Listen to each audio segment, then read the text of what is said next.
In today's video, I'm going to teach you how to create a newsletter in GetResponse. First, once you're in your GetResponse account, head to the main menu. Open Tools, choose Email Marketing, and click Create Newsletter. This takes you to the starting point where you decide how you want to build the email. You have two creation paths. If you'd like help writing and designing quickly, choose the AI generator.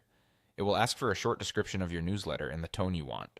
Provide a clear prompt about your audience and the goal, like announcing a new blog post or promoting a sale, and let it draft the content and layout. Review what it produces, edit the copy so it sounds like your brand, and adjust colors and images to match your style. Don't hesitate to regenerate sections until the message feels on point. If you prefer more control, pick the manual drag and drop editor. Select a template that fits your message, then customize it by dragging in text blocks, images, buttons, and dividers. Keep paragraphs short, use clear headlines, and make buttons action-oriented. Check that links work, add alt text to images for accessibility, and keep your font and color choices consistent so the newsletter feels cohesive on both desktop and mobile. Use the mobile preview inside the editor to ensure text is readable and buttons are easy to tap. If you're using images, compress them so the email loads quickly. Next, set the subject line. Keep it concise, specific, and free of spammy words.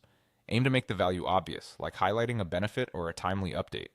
If you see a pre-header field, add a brief follow-up line that complements the subject to boost opens.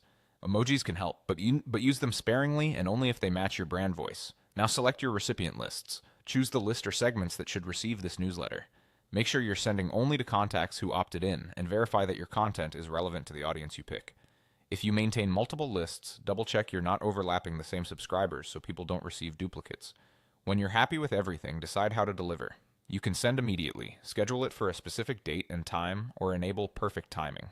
Perfect timing uses your subscribers' past engagement to deliver the email when each person is most likely to open, which can improve results without extra work from you. If your audience spans multiple time zones, scheduling or perfect timing helps reach inboxes at a reasonable local hour. Give your newsletter one last look, confirm the details, and send or schedule. That's it. You've created a newsletter in GetResponse that's on brand, targeted, and ready to reach your audience.